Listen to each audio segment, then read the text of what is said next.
Olá, amigos internautas, sejam muito bem-vindos à terceira aula do curso Conhecendo o Espiritismo, destinado a quem está chegando à doutrina espírita. Já estamos com o nosso chat aberto, onde vocês poderão colocar suas dúvidas, seus comentários, suas perguntas, e ao final da aula iremos responder.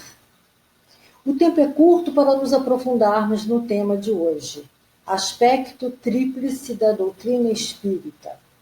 Então, considerem esse nosso bate-papo virtual como uma degustação, para vocês ficarem animados a conhecerem mais esta doutrina que tanto nos esclarece, nos consola e fortalece a nossa fé na bondade divina.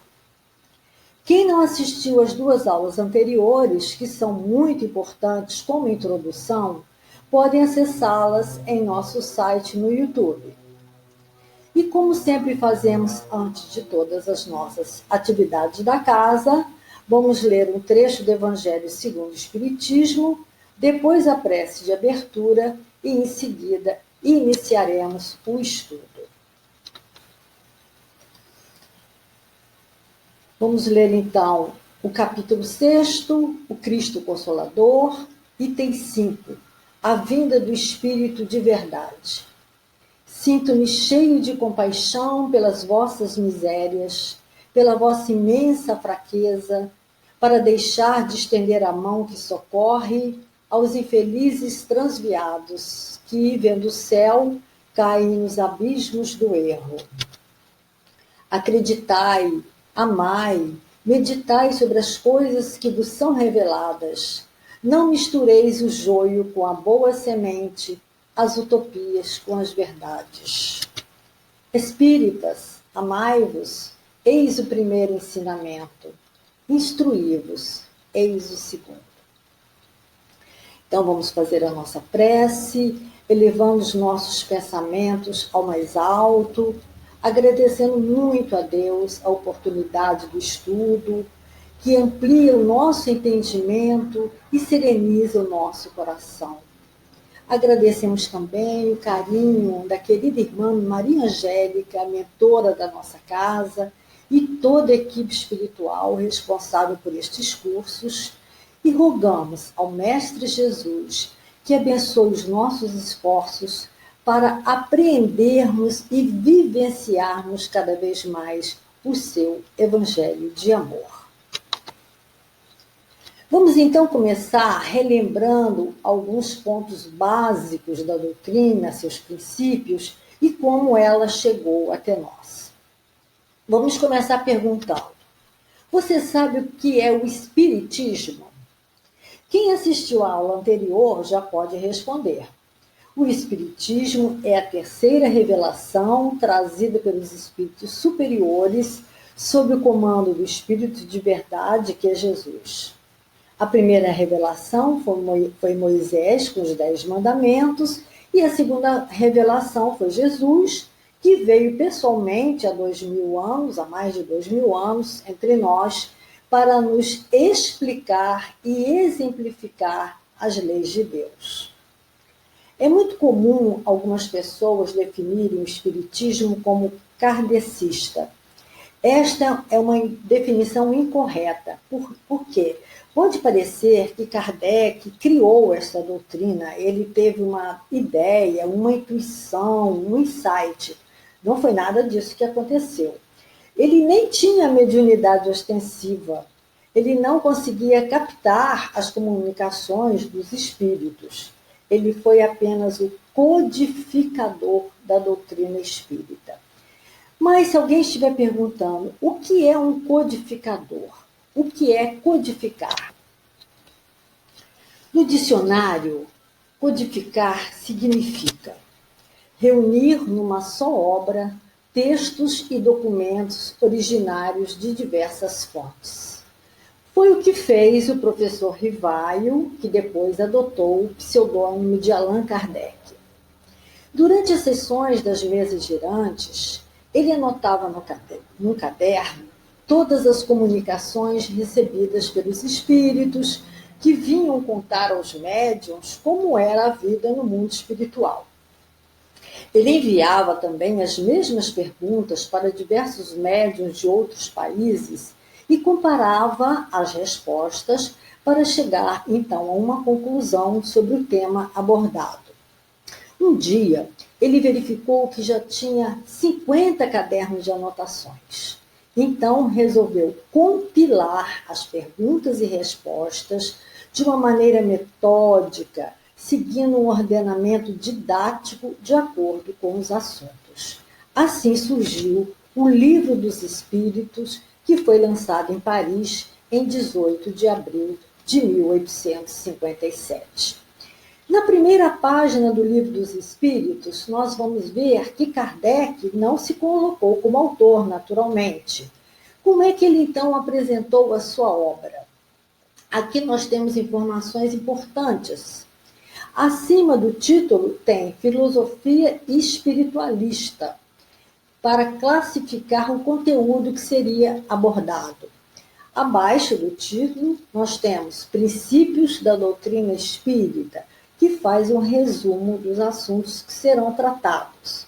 Sobre a imortalidade da alma, a natureza dos espíritos e suas relações com os homens, as leis morais, a vida presente, a vida futura e o porvir da humanidade. Aí ele bota um tracinho, segundo os ensinos dados por espíritos superiores, com o concurso de diversos médiuns, recebidos e coordenados por Allan Kardec. Então, a gente vê que aqui ele fez questão de colocar que ele não foi o autor. A doutrina é dos espíritos. Então, ele faz algumas observações. Sempre que ele participava de uma sessão das mesas girantes, ao chegar em casa, Kardec anotava suas impressões sobre tudo que ele tinha presenciado e guardava esses comentários numa gaveta. Após a sua morte, essas anotações foram reunidas no livro Obras Póstumas. E no capítulo intitulado Minha Iniciação ao Espiritismo, Kardec escreveu: Eu observava atentamente, comparava e deduzia as consequências. Dos efeitos, procurava levar-me às causas, não admitindo por valiosa explicação, senão quando ela podia resolver todas as dificuldades da questão. Aqui nós podemos ver como ele se colocava como um observador cauteloso, imparcial, para analisar e refletir sobre aquelas manifestações. Ele sabia que as médiuns, muitas eram muito jovens, adolescentes, não tinham conhecimento suficiente para dar respostas tão profundas e precisas sobre a realidade do mundo espiritual. Mais adiante, Kardec segue em suas reflexões. Compreendi logo a gravidade da tarefa que ia empreender e entrevi naqueles fenômenos a chave do problema, tão obscuro e tão controvertido, do passado e do futuro da humanidade, cuja solução vivi sempre a procurar. Era, enfim, uma revolução completa nas ideias e na crença do mundo. O que Kardec quis dizer com a gravidade da tarefa que ia empreender? Ele sentia que estava diante de uma doutrina inteiramente nova, de informações tão importantes e esclarecedoras que não poderiam ficar ocultas só para aquele grupo. E também ele já tinha a intuição de que aquela tarefa estava destinada a ele, como mais tarde, em uma reunião, lhe foi comunicado. Porque ele afirmou também que era uma revolução completa nas ideias e na crença do mundo. O que será que ele estava vislumbrando? Certamente, aquelas revelações iriam mexer com todas as correntes de pensamento existentes naquela época. Vamos entender como era a situação da França na segunda metade do século XIX. Paris era o berço da cultura e reunia as mentes mais brilhantes dos intelectuais, tanto nas artes, na literatura, como nas ciências exatas. A sociedade se recusava em aceitar os preceitos religiosos que não podiam mais ser questionados. Os dogmas da Igreja não satisfaziam as inteligências e as consciências. A fé cega estava gerando um grande ceticismo, com a negação de tudo o que não pudesse ser explicado pela lógica e pela razão. E mais, estava acontecendo também um movimento de rompimento dos laços do Estado com a Igreja, que até então tivera uma influência muito grande junto aos governantes. Como estava o cenário da França quanto à questão religiosa? Existiam duas correntes antagônicas, o materialismo e o espiritismo, mas nenhuma delas satisfazia inteiramente aos questionamentos de quem buscava respostas sobre a origem, o destino e o sentido da vida. Vamos falar um pouquinho sobre o materialismo. O materialismo, como o próprio nome diz, é a crença de que nada existe além da matéria. O corpo é um organismo que não tem alma. É a negação de Deus. Tudo que existe é obra do acaso. Para o materialista, a vida se resume no período que vai do berço ao túmulo. Depois, tudo acaba, é um nada. Então, se tudo acaba, se não há uma vida futura, qual o objetivo de lutar, de se esforçar? Só o que importa é o presente. Como diz aquela música, deixa a vida me levar. É aproveitar ao máximo cada minuto da vida, acumular riquezas, bens materiais, usufruir de todos os prazeres. Felicidade para o materialista é conquistar poder, glória, riqueza. O materialismo é o fruto do orgulho e do egoísmo. É a grande chaga da humanidade, pois ele leva as pessoas ao extremo do egocentrismo. É cada um por si, é farinha pouca, meu pirão primeiro. Não existem laços de solidariedade e fraternidade. Na questão 895 do Livro dos Espíritos, que trata das leis morais, no capítulo que fala da perfeição moral, Kardec pergunta qual o sinal mais característico da imperfeição moral. Responde os espíritos: interesse pessoal. O apego às coisas materiais constitui sinal notório de inferioridade, porque quanto mais se apegar aos bens deste mundo, menos o homem compreende o seu destino. Pelo desinteresse, ao contrário, ele demonstra que encara de um ponto mais elevado o futuro. Até hoje, o materialismo é a grande causa dos suicídios. Quem não acredita na vida futura, quando enfrenta uma dificuldade, uma doença grave, uma perda financeira, qual é a solução? Acabar com o problema. Como? Acabando com a própria vida, para colocar um fim ao seu sofrimento. Ledo engano, triste ilusão. A literatura espírita está repleta de livros que trazem relatos impressionantes de espíritos que fugiram de seus problemas pelo suicídio e descrevem sofrimentos atrozes ao descobrirem que estavam vivos. O livro Memórias de um Suicida, de Ivone do Amaral Pereira, é um dos mais importantes e deve ser leitura obrigatória de todo espírita. E o espiritualismo? Ao contrário do materialismo, o espiritualismo é a crença de que existe alguma coisa além da matéria. Esta crença sempre existiu desde os primeiros tempos da civilização, porque o homem traz dentro de si a ideia inata de Deus. Não existem povos ateus, nunca existiram. Então, o espiritualismo tem por base Deus e a sobrevivência da alma. Desde a Grécia Antiga, muitos pensadores e filósofos já pregavam a imortalidade da alma. Mas acontece que o destino destas almas após a morte ainda era carregada de mistérios. Não havia respostas precisas sobre a situação das pessoas no além-túmulo.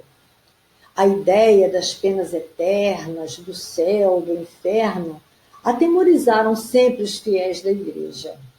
A morte era rodeada de cerimônias fúnebres que infundiam muito mais terror do que esperança na vida futura.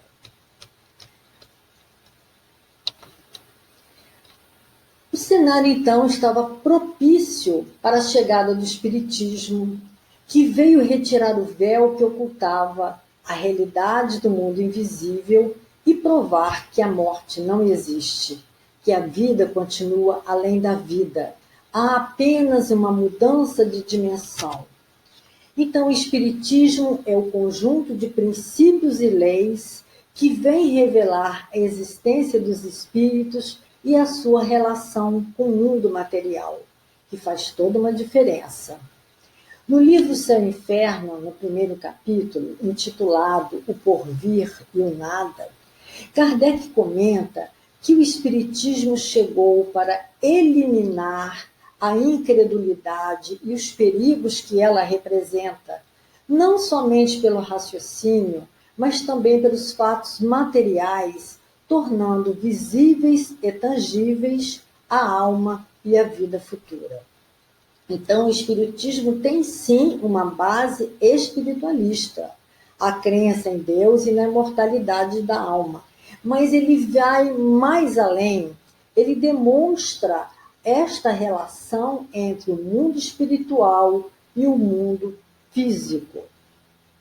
Mas, na realidade, a grande diferença do Espiritismo para as outras correntes espiritualistas é a revelação sobre a reencarnação. O que é a reencarnação? É a volta do espírito a um outro corpo de carne, a uma nova existência, trazendo sempre a bagagem de conhecimento acumulada nas vidas anteriores. A reencarnação é a chave para o entendimento da justiça e da misericórdia divinas.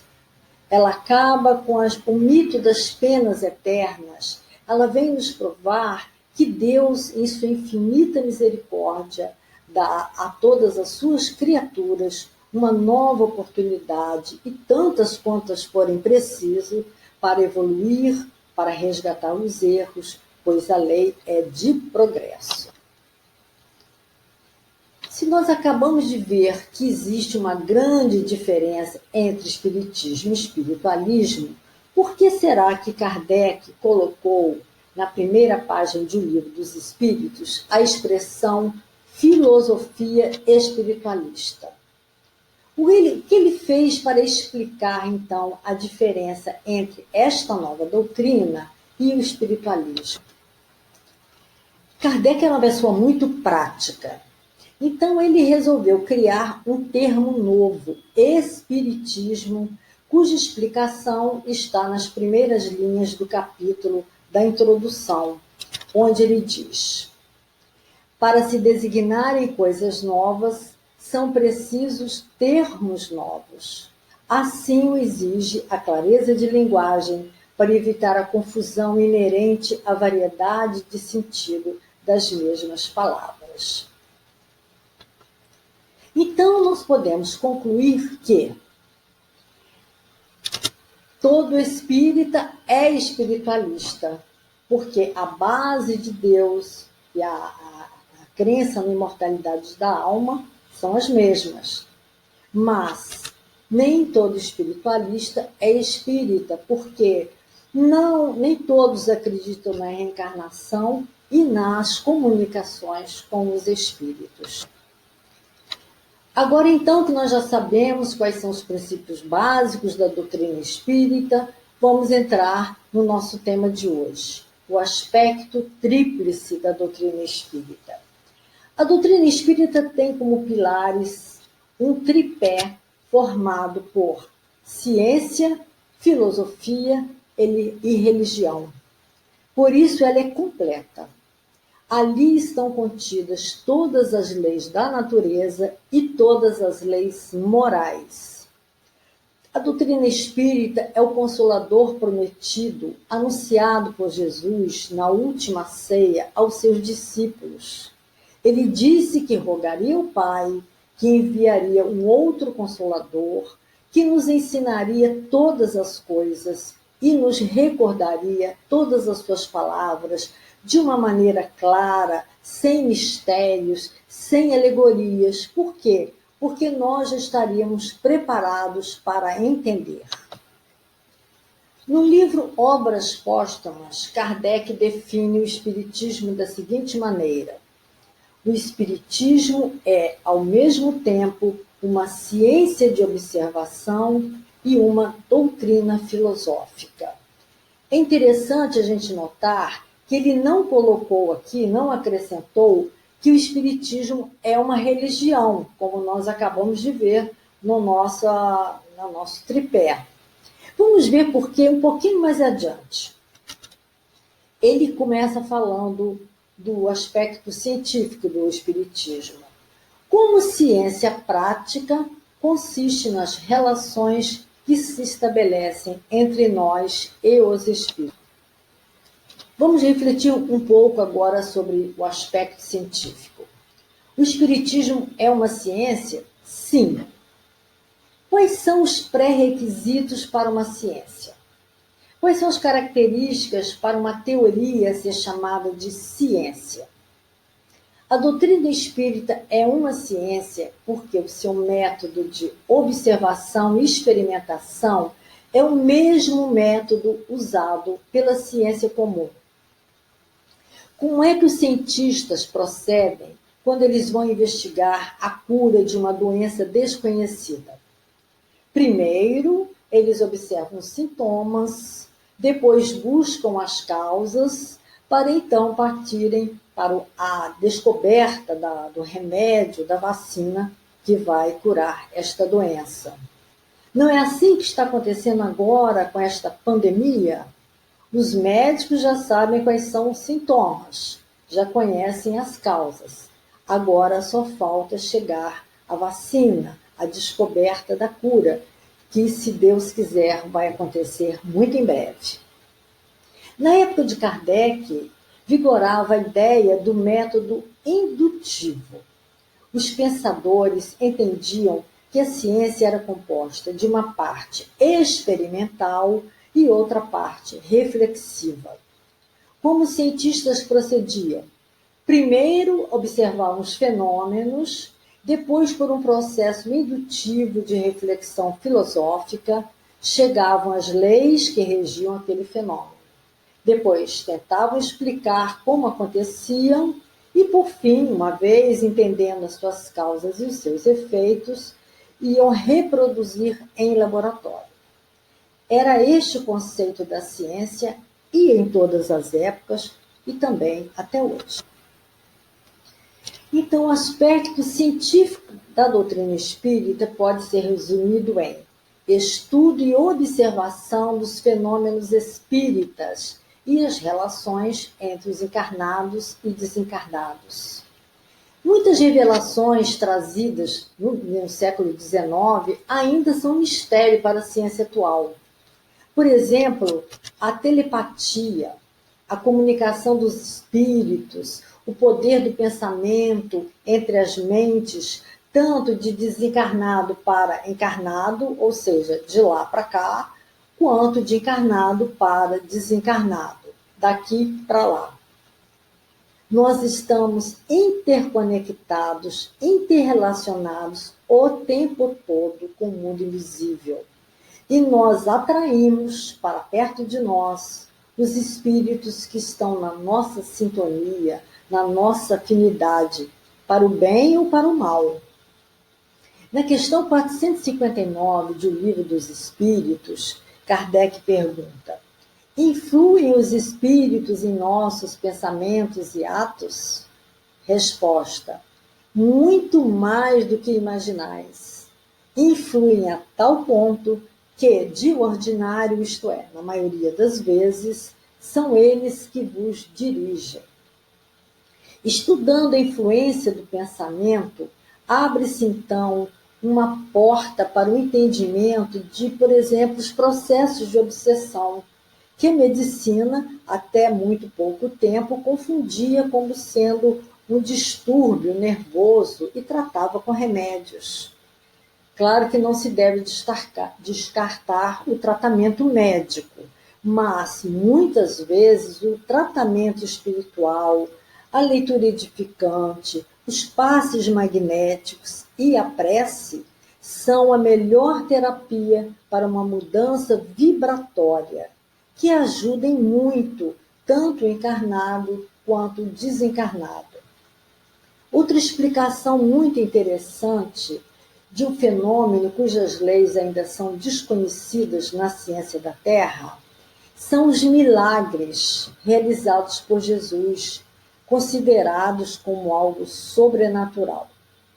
E na segunda parte do livro A Gênese, Kardec explica que, ao curar os leprosos, devolver a visão aos cegos, acalmar as tempestades, Jesus estava manipulando as forças vivas da natureza.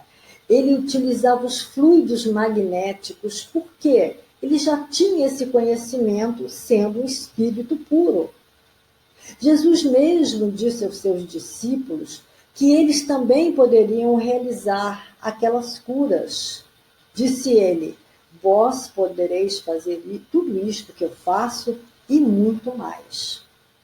Jesus quis demonstrar que o homem, quando tem uma fé sincera, verdadeira, a vontade de querer e a certeza de que esta vontade pode se realizar, o homem consegue produzir esses fenômenos.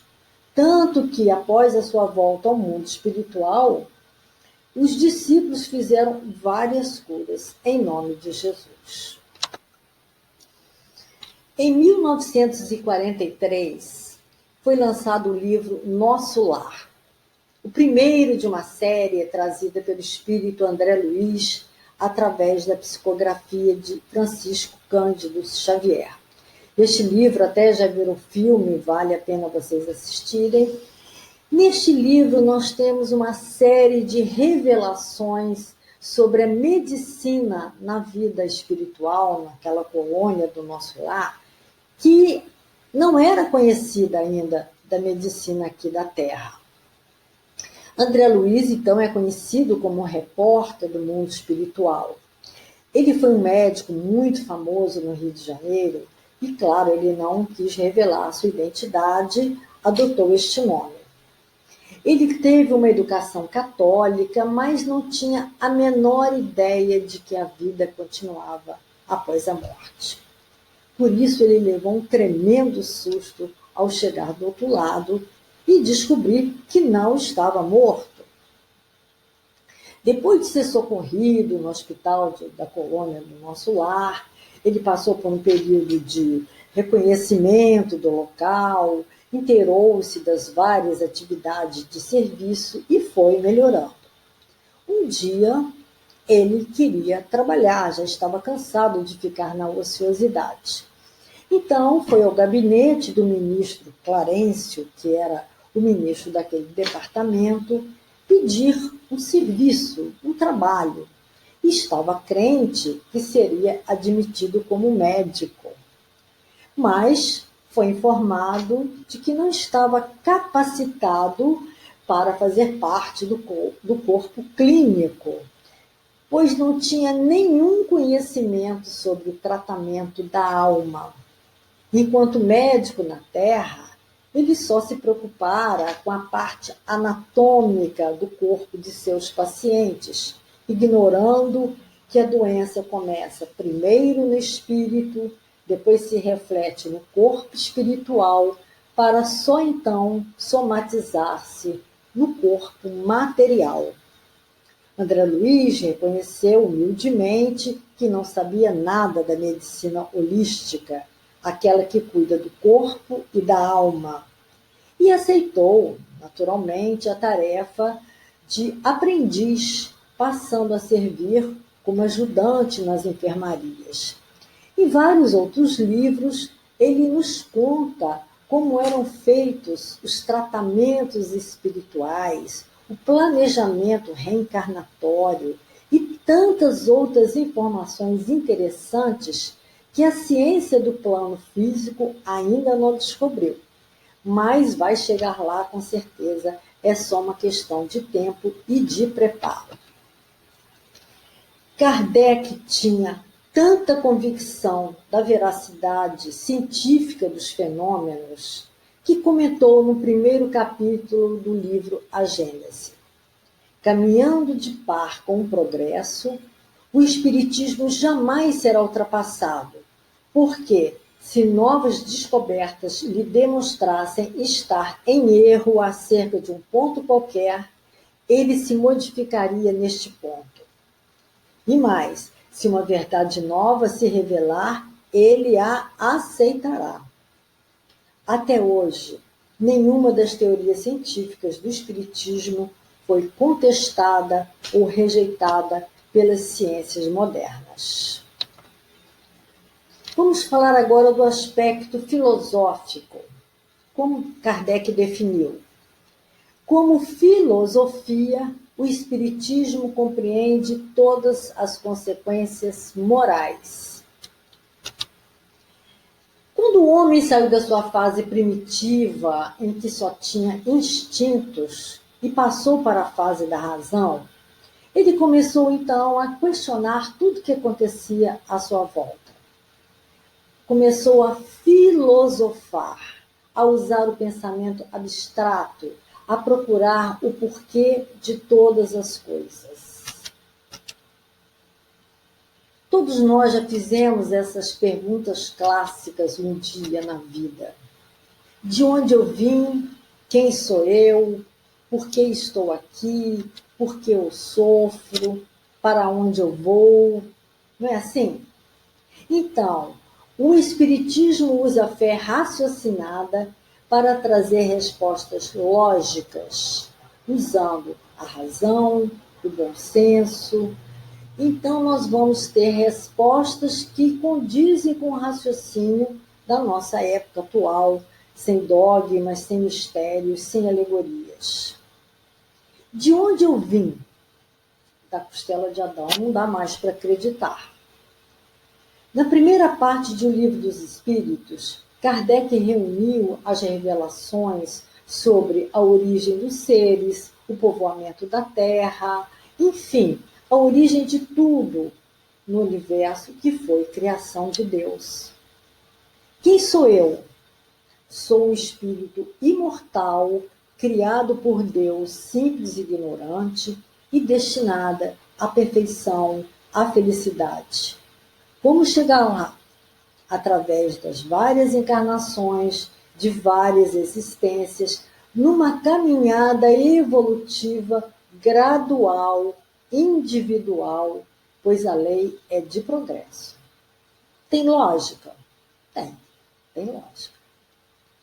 Na segunda parte de O Livro dos Espíritos, nós tiramos todas as dúvidas sobre o objetivo da encarnação, a pluralidade dos mundos habitados, as sucessivas existências, a comunicação dos espíritos, uma série de informações muito importantes. Por que eu estou aqui? Por que eu sofro?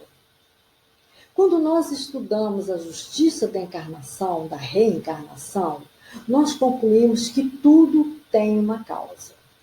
Se as leis de Deus são perfeitas, são imutáveis, se Deus é justo, as causas de nossas aflições também devem ser justas. Elas foram originadas por nós mesmos, nesta vida ou em vidas passadas. Então está tudo muito bem explicado na terceira parte de O Livro dos Espíritos, das Leis Morais, e também no Evangelho segundo o Espiritismo. Para onde eu vou?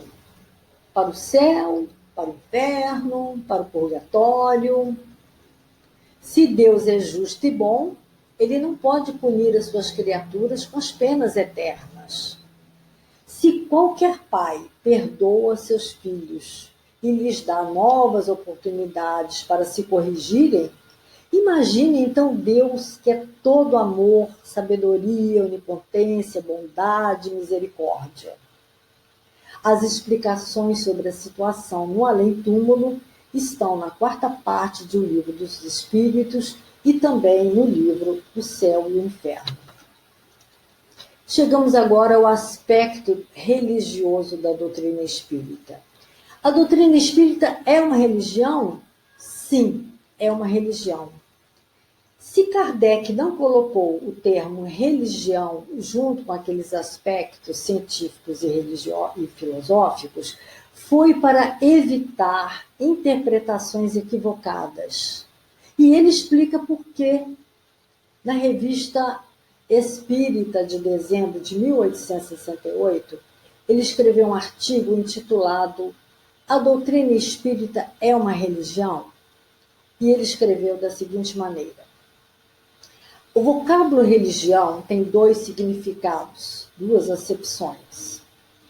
Primeira, religião é uma hierarquia de sacerdotes, um conjunto de rituais e um sistema de dogmas. Neste sentido tradicional, a doutrina espírita não é religião.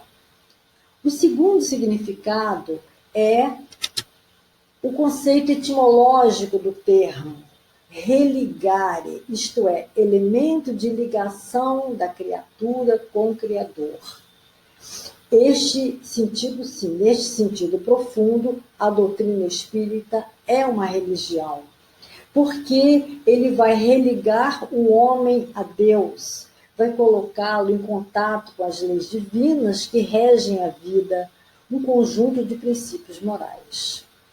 Se o Evangelho de Jesus é um código de conduta, um código de ética, baseada nas leis morais, que são leis divinas ou naturais, então sim, podemos afirmar com certeza que o Espiritismo é uma religião no sentido de religiosidade, isto é, da revivescência do cristianismo em sua essência mais pura.